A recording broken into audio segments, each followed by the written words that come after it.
Ganito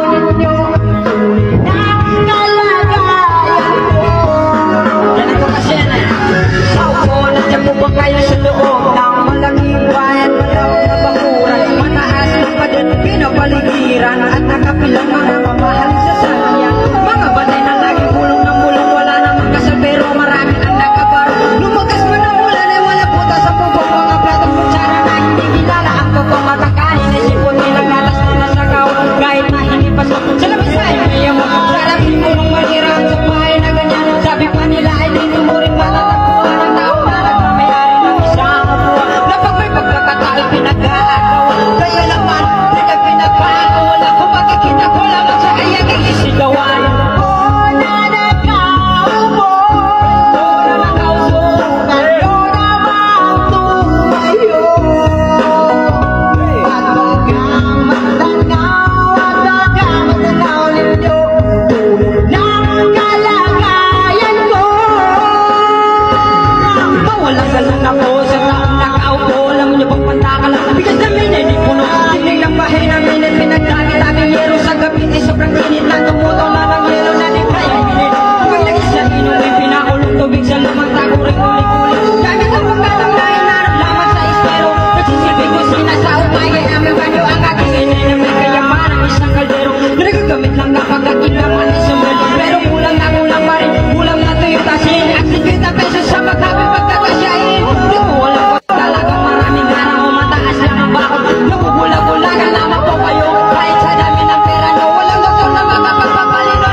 Pagkamatanaw at pagkamatanaw